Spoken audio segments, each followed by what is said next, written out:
আজ আপনাকে একটা গল্প শোনাচ্ছি। একদিন এক ব্যক্তি নিজের দ্বারে লিখে দিলেন, আজ আমি ভীষণ দুঃখী, আজ আমার সাথে কেউ দেখা করতে আসবেন না। কিছুক্ষণ পরে তার এক বন্ধু এলো। সে সেই লেখা পড়ল, তাও গিয়ে তার সাথে দেখা করল। সে বলল, আমি লেখাপড়া জানি না, কিন্তু আমার বন্ধুর মনের এই বেদনা, এটা আমাকে সবসময় ডাক দেয়। এরাই হলো আসল বন্ধু। কোনো কারণে আপনি যদি দুঃখ পান, কোনো সমস্যার সমাধান না বের করতে পারেন, এই সংসার থেকে আলাদা হয়ে যেতে চান, তাও এই বন্ধু আপনার সাথেই থাকবে। সমস্যার সমাধান না দিতে পারলেও আপনার সম্বল হয়ে অবশ্যই থাকবে। হয়তো আপনার দুঃখ কম করতে পারবে না, কিন্তু আশার আলো অবশ্যই দেখাবে।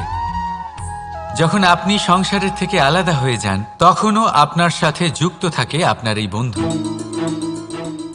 আসল বন্ধু। এবারে আমরা মানুষেরা বড়ই বিচিত্র। তারা সব সময় যে কোনো জিনিসের মাহাত্ম্য দুবার বুঝতে পারে। এক, তা পাওয়ার আগে। দুই, তা হারাবার পরে। এবারে ঠিক এরকমই আমাদের বন্ধুরাও হয়। যদি আজ আপনার বন্ধুরা আপনার সাথে থাকে, তাদের প্রতি কৃতজ্ঞ থাকুন, তাদের প্রসন্ন রাখুন, তাদের মাহাত্ম্য বুঝুন। কারণ একবার আপনি এদের হারালে, অনুতাপ করলেও আর এদের ফেরত পাবেন না।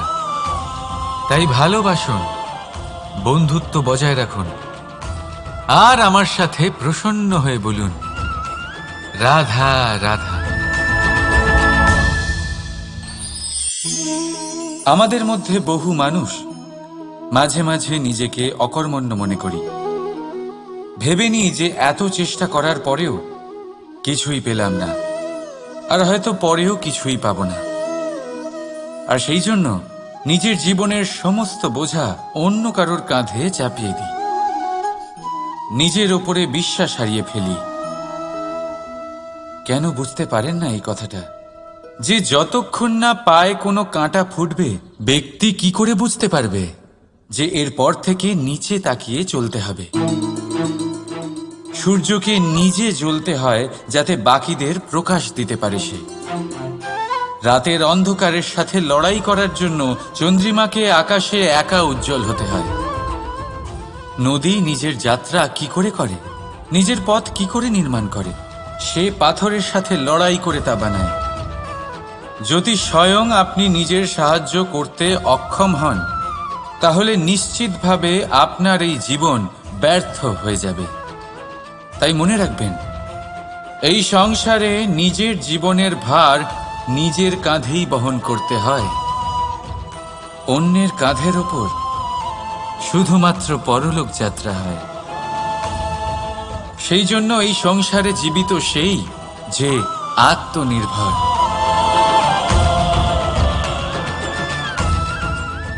রাধা রাধা। সময়, কথায় বলে সময়ের পূর্বে কিছুই হয় না। প্রতিটা ঘটনার একটা সময় থাকে। সময়ের আগে না সূর্যোদয় হয় আর না সূর্যাস্ত হয়। সময়ের পূর্বে গাছে না ফুল ফোটে না ফল ধরে। কিন্তু একটা কথা ভেবে দেখুন, যদি বর্ষা আসার আগে কৃষক ভূমিকে না প্রস্তুত করে, বীজ রোপণ না করে, তাহলে কি ফসল ফলবে? যদি কোনো যোদ্ধা যুদ্ধের পূর্বে নিজের অস্ত্রে ধার না দেয়, তাহলে সে যুদ্ধ কি করে লড়বে? এর মানে এটাই হলো যে সময় আপনার যখন আসার তখন অবশ্যই আসবে, কিন্তু ততক্ষণ এটাও গুরুত্বপূর্ণ যে আপনি নিজেকে তার জন্য তৈরি রাখুন। কারণ এই সুযোগ, এই কথাটা শুনতে যত ছোট, এটা আসেও ততটা কম সময়ের জন্য, তারপর চলেও যায়। এবার যদি সুযোগ আপনার হাতে আসে আর আপনি তার জন্য তৈরি না থাকেন, তাহলে আপনি সাফল্য কি করে পাবেন? তাই আপনি সঠিক সময়ের জন্য অপেক্ষা করুন, সেই সুযোগের জন্য অপেক্ষা করুন, কিন্তু ততক্ষণ নিজের চেষ্টার দ্বারা নিজেকে আরো সক্ষম করে তুলুন। কারণ সাফল্য আপনার জন্য অপেক্ষা করছে, শুধু আপনি তার জন্য তৈরি থাকুন। রাধা রাধা। কথা মানুষের পাওয়া সবচেয়ে অদ্ভুত উপহার। এই কথাই মানুষকে এই সংসারের সমস্ত প্রাণীর থেকে ভিন্ন করে তোলে, সংসারের সবচেয়ে উপরে নিয়ে যায়। এই কথার কারণেই আমরা একে অপরের সাথে ভাব আদান প্রদান করি। আমি আমার মনের ভাবনা অন্য কাউকে ব্যক্ত করতে পারি, অন্য কেউ তাদের ভাবনা আমাকে ব্যক্ত করতে পারে। এই কথাই আমাদের সবচেয়ে বড় ঢাল। এবারে দেখুন, আপনি নিশ্চয়ই লক্ষ্য করেছেন, কারোর কথা মধুর হলে লোকে তাকে ভালোবাসে, তাকে নিজের বন্ধু বানায়। সেইভাবেই যদি কারোর কথা কঠোর হয়, তাহলে লোকে তাকে ঘৃণা করে, তাকে নিজের শত্রু মনে করে। এই কথাই ভাষা হয়ে আমাদের ইতিহাস রচনা করে। তবে আমরা কি সত্যি বাণীর বিষয়ে অতটাই ভাবি যতটা আমাদের ভাবা উচিত? ভেবে দেখুন, মানুষের কথা বলতে শিখতে কত সময় লাগে। কোনো বালক 1.5 বছর বয়সে কথা বলতে শেখে, কেউ 2 বছরে, কেউ 3। এবার দেখুন, মানুষ 1.5 বছর বয়সে কথা বলতে শিখে গেলেও তার কি বলা উচিত এটা সারা জীবনেও শিখতে পারে না। এর উপরে মনোনিবেশ করুন, এটা বোঝবার চেষ্টা করুন কি বলা উচিত। নিজের কথা শুদ্ধ করুন, নিজের কথা মধুর করুন, আর সেই মধুরতার সাথে আমার সঙ্গে বলুন, রাধা রাধা। এই লক্ষ্য আসলে কি? এই লক্ষ্য তাই যা আমরা পেতে চাই। এই সংসারে সুখী কে হয়? সুখী সেই যে তার লক্ষ্য পেয়ে গেছে। দুঃখী কে হয়? দুঃখী সেই যে তার লক্ষ্য এখনো পায়নি। এবারে প্রশ্ন এখন এটাই যে লক্ষ্য সবাই পেতে চায়, লক্ষ্য পাওয়ার জন্য সবাই প্রাণপণ চেষ্টাও করে, তাহলে সবাই তাদের লক্ষ্যে পৌঁছতে পারে না কেন? ঠিক আছে, কোথাও না কোথাও কিছু না কিছু কমতি থেকেই যায়, যাই বাধা থাক। আজকে আমি আপনাকে একটা উপায় বলবো এই লক্ষ্য পাওয়ার জন্য। একটা কাগজ নিন, তাতে একটা চিহ্ন বানান, সেটাই হবে আপনার লক্ষ্য। এবারে সেই লক্ষ্যে পৌঁছানোর একটা পথ বানান। এবারে এই যাত্রাকে ভিন্ন ভিন্ন ভাগে বিভাজন করে দিন। এবারে এটা হলো আপনার পরিকল্পনা।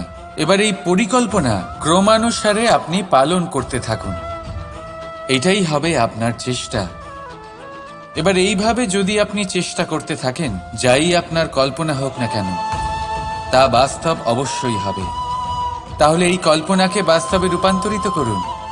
এইভাবেই নিজের পরিকল্পনা পালন করতে থাকুন। আপনার যাই কল্পনা থাকুক বা যাই লক্ষ্য থাকুক, তা বাস্তবে পরিণত হয়ে আপনার হাতে অবশ্যই আসবে। রাধা রাধা। বাবার এক মিত্র ছিলেন, বড়ই দুঃখী ছিলেন, বিপদে পড়েছিলেন। কি করবেন? ব্যবসা ভালোভাবে চলছিল না, বাড়িতে শান্তি ছিল না, সমস্ত জায়গায় ক্ষতি হচ্ছিল। তাই উনি একজন জ্যোতিষীকে দেখালেন। জ্যোতিষী বললেন, আপনার যে বাড়ি আছে সেটা আপনার জন্য অশুভ, আপনার এই বাড়ি পাল্টে ফেলুন। উনি বাড়ি পাল্টে ফেললেন, তবুও ওনার সমস্যার সমাধান হলো না। তারপর একজন জ্ঞানী ব্যক্তি ওনাকে বললেন যে আপনার জামা কাপড়ের যে রং, সেটা বিপদকে আমন্ত্রণ জানাচ্ছে, এই জামা কাপড়গুলিকে পাল্টে ফেলুন। উনি সেগুলো পাল্টে ফেললেন, তাও সমস্যার সমাধান হলো না। আবার একজন জ্ঞানী ব্যক্তি বললেন যে আপনার আশেপাশে যে মানুষজন রয়েছে, তারা এটা চায় না যে আপনি সফল হন, তারা আপনার ক্ষতি চায়, তাদের সাথে সমস্ত সম্পর্ক ভেঙে ফেলুন। তো উনি সম্পর্ক ভেঙে ফেললেন, কিন্তু তাতেও ওনার জীবনে কোনো পরিবর্তন এলো না। তার মানে তিনি বাড়ি পাল্টালেন, জামা কাপড় পাল্টালেন, সম্পর্ক পাল্টালেন, যেটা পাল্টালেন না তা হলো স্বভাব। এই যে স্বভাব, এটা অত্যন্ত গুরুত্বপূর্ণ। এই স্বভাবই আপনার ব্যক্তিত্ব তৈরি করে। তাই নিজের স্বভাব শুধরে ফেলুন, তাতে ভালো পরিবর্তন আনুন, সব কিছু ভালোই হবে। রাধা রাধা। ক্রোধ, লোকে বলে যে এই ক্রোধ পাপেরই মূল, কিন্তু সত্যি কি এই ক্রোধ পাপের মূল? একটু ভেবে দেখুন, এই ক্রোধ বাস্তবে আসলে কি? এই ক্রোধ একটা অনুভূতি যা আপনার মধ্যে হঠাৎই অসীমিত তেজ সঞ্চালন করে। এবারে আমি আপনাকে কিছু উদাহরণ দিচ্ছি যাতে আপনি বুঝতে পারেন যে ক্রোধ আপনার জন্য ভালো কি না। যদি কারোর সাথে অন্যায় হয় আর এটা দেখে আপনার ক্রোধ হয়, আর এই ক্রোধ আপনাকে তার সাহায্য করতে প্রেরণা যোগায়, তাহলে এই ক্রোধ অবশ্যই ভালো। যদি কোথাও আপনি দেখেন যে কোনো নারীর উপরে অত্যাচার হচ্ছে আর সেটা দেখে আপনার ক্রোধ হয়, আর এই ক্রোধ আপনাকে তার সাহায্য করতে সাহস যোগায়, তাহলে এই ক্রোধ অবশ্যই ভালো। যদি এই সংসারে কোথাও আপনি কোনো অনৈতিক কাজ বা ছলনা দেখেন আর আপনার তাতে ক্রোধ না হয়, কিছুই অনুভব করেন না, তাহলে এটা কাপুরুষতা। তার মানে এটাই যে আপনি আপনার মনুষ্যত্ব হারিয়ে ফেলেছেন। তাই এটা বোঝার চেষ্টা করুন, আপনার ক্রোধের তেজের ব্যবহারের ওপরে নির্ভরশীল হলো এই ক্রোধ আপনার জন্য পাপের সমান, নাকি এই ক্রোধ আপনার জন্য পুণ্যের স্থাপক। রাধা রাধা। মোহ, শাস্ত্রে লেখা আছে যে মোহ শুধু সেই ব্যক্তিকেই নয়, বরং সেই আরেক ব্যক্তিকেও বিনাশ করে দেয় যার ওপরে সেই মোহ আছে। এবারে লোকে কি করেন, এই শাস্ত্রে লেখা কথাগুলি শুধু শাব্দিক অর্থে নেন। এই মোহ, দেখুন, এটা শুভও হতে পারে, শুধু এর রূপ ভিন্ন ভিন্ন হয়। এটা ভালো করে বুঝতে হবে। এবারে মোহ যদি কোনো বস্তুর উপরে থাকে তাহলে তা লালসা হয়ে যায়। মোহ কোনো বিশেষ ব্যক্তির উপরে হয়ে গেলে তা প্রেম নয়, আকর্ষণ হয়ে যায়। মোহ কোনো চাহিদার উপরে হয়ে গেলে তা বাসনা হয়ে যায়। মোহ বিজয়ের উপরে হয়ে গেলে তা কুণ্ঠা হয়ে যায়। মোহ নিজের সংস্কৃতির উপরে হলে আপনাকে সংস্কৃতির রক্ষক বানায়। যদি এই মোহ নিজের গুণের উপরে হয়, তাহলে সেই শিল্প দ্বারা আপনি এই সংসারে অদ্ভুত সব কাজ করতে পারবেন। এবারে এটা আপনার উপরে নির্ভরশীল যে এই মোহকে আপনি সৃজনের আধার বানাতে চাইবেন নাকি বিনাশের অস্ত্র বানাতে চাইবেন। ভেবে দেখুন, সিদ্ধান্ত আপনার। রাধা রাধা। অভিমান, আত্মসম্মান, অহংকার, দেখতে গেলে এই তিনটি শব্দ ভিন্ন ভিন্ন, কিন্তু এর মূল আধার একই, আত্মসম্মান। এবার যদি কথা বলি আপনার শরীরের, আপনার সংস্কৃতির, আপনার সম্পর্কের, তাহলে অভিমান থাকা স্বাভাবিক। এবার যদি কথা বলি আপনার ব্যক্তিত্ব নিয়ে, আপনার আদর্শ নিয়ে, আপনার বিচারধারা নিয়ে, তাহলে আত্মসম্মান হলো একটা গুণ। যদি এইভাবে বলা হয় যে আমি এই কার্য কারোর সাহায্য ছাড়া, সহযোগিতা ছাড়াও করতে পারি, তাহলে এটা আত্মসম্মান, আর এটা সঠিক। যদি এভাবে বলা হয় যে আমি এই কার্য কারোর সাহায্য ছাড়াই বা কারোর সহযোগিতা ছাড়াই করে ফেলেছি, তাহলে এটা অভিমান, এটাও সঠিক। কিন্তু এই কার্য শুধুমাত্র আমিই করতে পারি আর কেউ নয়, এটা অহংকার। তাহলে এই শব্দ এবং তার অর্থ বোঝার চেষ্টা করুন। জীবন ধারণের এক নতুন পথ খুঁজে পাবেন। রাধা রাধা। সংসারে প্রত্যেক ব্যক্তি কোনো না কোনো রূপে ঈশ্বরকে মানে। কেউ মূর্তি রূপে, তো কেউ তত্ত্ব রূপে, কেউ ভাবনা রূপে, আবার কেউ স্বভাব রূপে।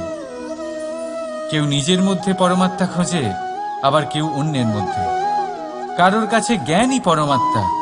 সংসারে প্রত্যেক মানুষই কোনো না কোনো রূপে তার ঈশ্বরকে পেয়েই যান। কিন্তু একটা কথা বলবো, ঈশ্বর প্রথমেই নিজের একটা স্বরূপ পৃথিবীতে আপনার কাছে পাঠিয়ে দিয়েছেন। সেই স্বরূপ হলো আপনার মাতা, আপনার মা। সেই মা যিনি আপনাকে জন্ম দিয়েছেন, আপনাকে বাঁচতে শিখিয়েছেন, আপনাকে সংস্কার দিয়েছেন। যদি আপনি কখনো কোনো অনুচিত পথে অগ্রসর হয়েছেন, তখন তিরস্কার করে আপনাকে সঠিক পথে এনেছেন। যদি আপনি এই সংসারে অসফল হয়েছেন, তখন তার আঁচলের উষ্ণতা দিয়ে আপনাকে আশ্বাস জুগিয়েছেন। সেই সমস্ত কাজ করেন এই মা, যা ঈশ্বরও করেন। সেই জন্য মনে রাখবেন যে এই সংসারে আপনার সবচেয়ে প্রথম ঈশ্বর যদি কেউ থাকে, তাহলে তা আপনার মা।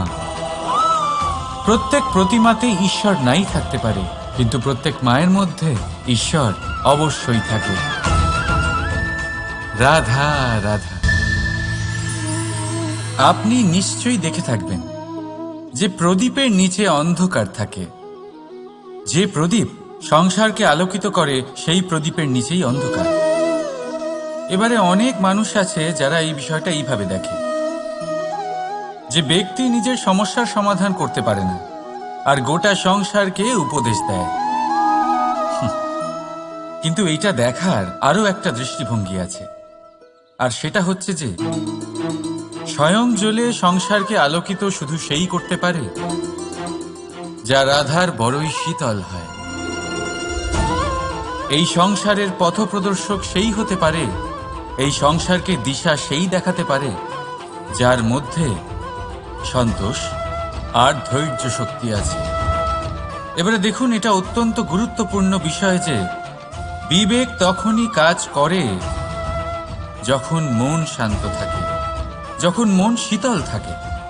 তাই যদি আপনি এই জীবনে কোনো বড় কর্ম করতে চান, তাহলে সর্বপ্রথম আপনার এই মনকে, এই বিবেককে, এই হৃদয়কে, এই আধারকে, এই ভূমিকে শীতল রাখতে শিখুন। ধৈর্য ধরুন। সংসারে এমন কিছু নেই যা আপনি করতে পারবেন না। রাধা রাধা। এই প্রদীপ দেখতে পাচ্ছেন আপনি? নিজেও জ্বলে আর এই বাতিকেও জ্বালিয়ে রাখে, আর এই সংসারকে প্রদান করে প্রকাশ। অন্ধকারাচ্ছন্ন ব্যক্তিকে প্রদান করে আশার আলো। কিন্তু এটা কখনো ভাবে না যে সেই মাটি কেমন হবে যা দিয়ে এটা তৈরি করা হয়েছে, সেই কুমোর কেমন হবে যে একে আকার দিয়েছে। ভাবে না যে একে কিনেছে তার বাড়ি কেমন হবে, তা কতটা সুসজ্জিত। কিচ্ছু নয়, শুধু এই সংসারকে প্রকাশ প্রদান করে। আর হয়তো সেই জন্যই প্রদীপকে এত ভালোবাসা হয়। সে নিজের বা অন্যের বাড়ি দেখে কখনোই জ্বলে না, সে জ্বলে শুধু অন্ধকারের সাথে লড়াই করতে। তাই আপনিও নিজের ব্যবহার এই প্রদীপের মতো করে তুলুন। নিজের পরিচয় সরিয়ে নিঃস্বার্থভাবে কর্ম করে যান, আর নিজের জন্য এক নতুন, এক বিশাল, এক অদ্ভুত পরিচয় তৈরি করুন। রাধা রাধা। এই সংসারে প্রত্যেক ব্যক্তি বড় কিছু করতে চায়, এমন কিছু যা এই সংসারে কেউ আগে কখনো করেনি। এমন জায়গায় পৌঁছতে চায় যেখানে এর আগে কেউ কখনো পৌঁছতে পারেনি। আর কেউ কেউ এতে সফলতা অর্জন করে। কিন্তু কিছু মানুষ অসফল হয় কেন? এটাই আমার প্রশ্ন। না তো তাদের ইচ্ছেতে কোনো কমতি থাকে, না কমতি থাকে তাদের চেষ্টায়। তাহলে কেন এরা পিছিয়ে পড়ে? এর উত্তর বড়ই সরল। এই সংসার আপনাদের বলি কিভাবে। আপনারা সকলে সংসারে মহান কাজ করতে চান, সেই মান, সেই সম্মান পেতে চান যা এর আগে কেউ কখনো পায়নি। কিন্তু আপনার সমস্যা এটাও যে এই কাজে সংসার আপনার সাথে থাকছে না। বড়ই অদ্ভুত ব্যাপার। দেখুন, ভুলে যান গোটা সংসারকে, জীবনে একা একা এগিয়ে চলুন। গঙ্গোত্রী থেকে যখন একটি জলের ফোঁটা বেরোয় তখন সেটা শুধু এক বিন্দু জল। তারপরে যখন সে তার যাত্রা শুরু করে অন্য জলের ফোঁটার সাথে মিশে, তখন সে স্রোতে পরিণত হয়, গঙ্গাতে পরিণত হয়। যদি আপনি জীবনে এগোতে চান তাহলে একলা এগোতে শিখুন, নির্ভীক হয়ে, সাহসের সাথে, ধনাত্মক চিন্তা নিয়ে জীবনে এগিয়ে চলুন, একা এগিয়ে চলুন। আর দেখবেন সেই মান, সেই সম্মান আপনার জন্যই অপেক্ষা করে আছে। রাধা রাধা। কর্ম। মানুষ সর্বদা কর্ম করতে থাকে, আর এই কর্মের জন্যই সে মান, সম্মান, ধন, প্রতিষ্ঠা লাভ করে। এবার মানুষ সবসময় চেষ্টা করে যাতে সে ভালো কর্ম করে যায়। তাহলে আপনাকে বলি, শুধু ভালো কর্ম করাই আবশ্যক নয়, তার থেকে বেশি জরুরি হলো এই খারাপ কর্মকে বোঝা আর তার থেকে দূরে থাকা। কারণ যখনই আপনি কোনো সঠিক কাজ করেন বা ভালো কাজ করেন, কেউ তা মনে রাখে না। কিন্তু এই সংসারে বিষয়টা হলো এরকম, আপনি একটা খারাপ কর্ম করুন আর সেটা সবার মনে থাকে। এই খারাপ কর্ম কাজলের এক কৌটোর মতো হয়। আপনি যতই চেষ্টা করুন বাঁচিয়ে ব্যবহার করার, কিন্তু এই কালিমা কোথাও না কোথাও অবশ্যই লেগে থাকে। সেই জন্য জীবনে ভালো কর্ম অবশ্যই করুন, কিন্তু তার থেকেও বেশি জরুরি হলো এই খারাপ কর্মের থেকে দূরত্ব বজায় রাখা। আর এটা অবশ্যই করবেন। রাধা রাধা। সংসারে সমস্ত জায়গায় এই ব্যবসা চলতে থাকে।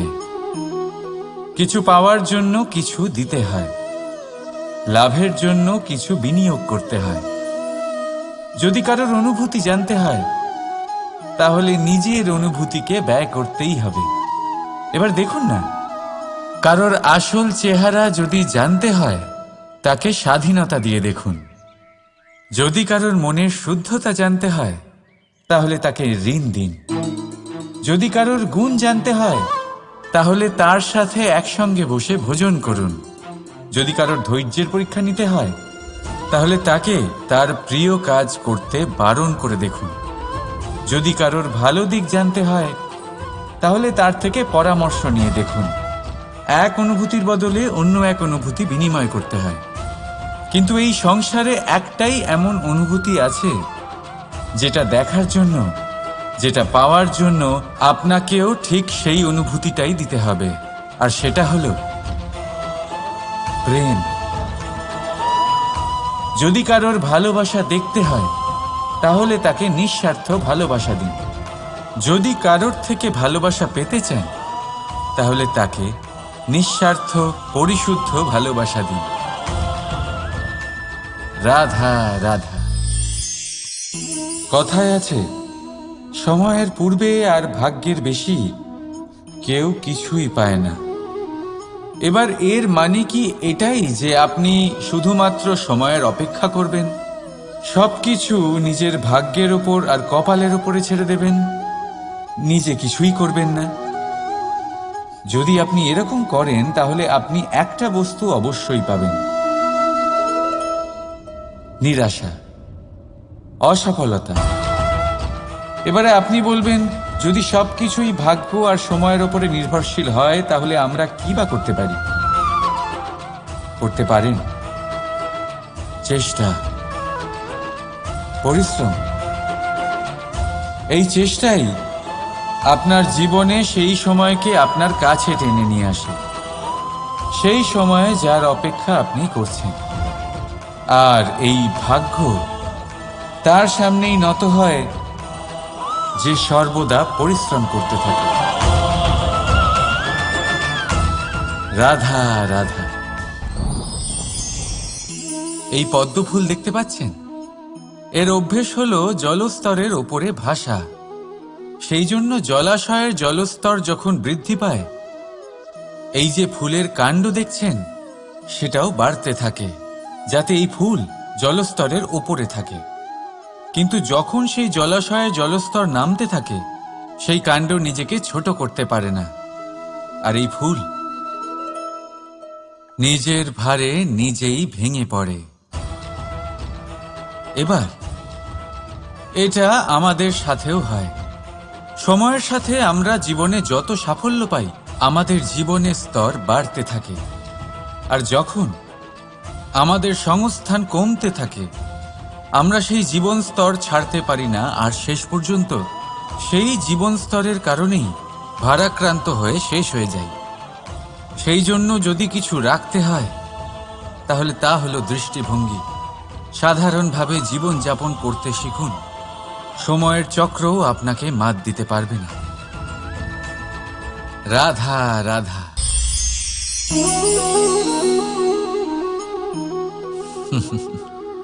সময়, এই সময় না কোনো ব্যক্তি, না জীব, না বস্তু, তাও সময় জীবিত থাকে। এই সময়ে না জল, না অগ্নি, আর না বায়ু, কিন্তু তাও আমাদের জীবনের আধার। এই সময় দেখতে গেলে মানুষ এই সময়ের হাতের খেলনা। কখনো আমাদের সময় ভালো হয়, আবার কখনো খারাপ। কেউ সময় আসার প্রতীক্ষা করে, আবার কেউ সময় যাওয়ার প্রতীক্ষা করে, কিন্তু এই সময় কারোর হাতে ধরা দেয় না। এই সময় যা কেউ দেখতে পায় না, এটা সবাইকে সব কিছু দেখিয়ে যায়। দেখিয়ে যায় যে আপনকে আর পরকে, আমাদের শুভাকাঙ্ক্ষীকে আর ক্ষতিকে চায়, আমাদের মিত্রকে আর আমাদের শত্রুকে। এই সময় আপনাকে দেখায় যে আপনি কতটা শক্তিশালী, সেই সময় আপনাকে দেখিয়ে যাবে আপনি কতটা দুর্বল। এই সময় সব কিছু দেখিয়ে যায়। তাই এই সময় যা এতটা শক্তিশালী, তা আমরা নষ্ট কেন করি? ভেবে দেখুন। এবারে উঠুন আর এই সময়ের সম্পূর্ণ ব্যবহার করুন। এই সময়ের সদ্ব্যবহার করুন, কারণ এই সময়কে ব্যবহার করাটাই আপনার হাতে রয়েছে, আর কিচ্ছু না। আর এই সময় একবার বয়ে গেলে, তখন যাই করুন না কেন, কখনো ফেরত আসবে না। সময়ের সদ্ব্যবহার করুন আর সবার মধ্যে আনন্দ ছড়ান। আর আসুন আমার সাথে ভালোবেসে বলুন, রাধা রাধা।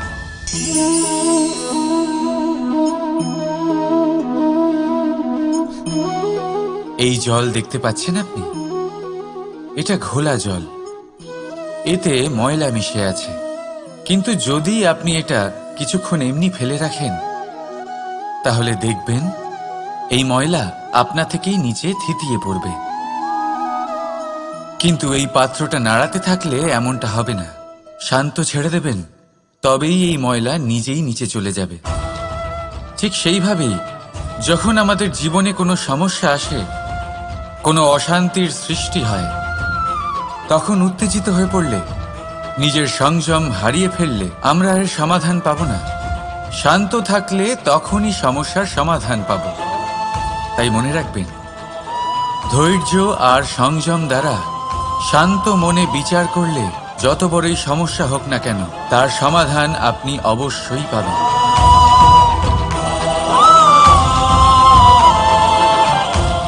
কারণ অশান্তির সমাধান শুধুমাত্র শান্তি। রাধা রাধা। প্রজাপতি আকাশে উড়ে বেড়ায়, সে সুন্দর ফুলের রস আস্বাদন করে, উন্মুক্ত উড়ে বেড়ায়, কিন্তু তারও বিপদ কম কিছু নেই। যেমন হলো পতঙ্গ, জন্তু এই প্রজাপতিকে নিজের আহার করে নেয়। তাকে এদের থেকে সাবধানে থাকতে হয়। সত্য হলো এটাই যে এই প্রজাপতি ততদিনই সুরক্ষিত থাকে যতদিন এদের পাখনা বৃদ্ধি পায় না। যখন এরা এদের খোলসের মধ্যে থাকে, যখন না কারো দৃষ্টি এদের ওপর পড়ে আর না কোনো শত্রু এদের আঘাত করতে পারে, কিন্তু তখন তারা বন্ধ থাকে, অবিচল নিশ্চল থাকে। এই সুন্দর সংসার দেখার জন্য, এই সুন্দর আকাশ পাওয়ার জন্য তাকে তার সুরক্ষা ক্ষেত্র থেকে বাইরে বেরিয়ে আসতেই হয়। আর এটাই জীবনের নিয়ম। মানুষের সাথেও ঠিক এরকমই হয়।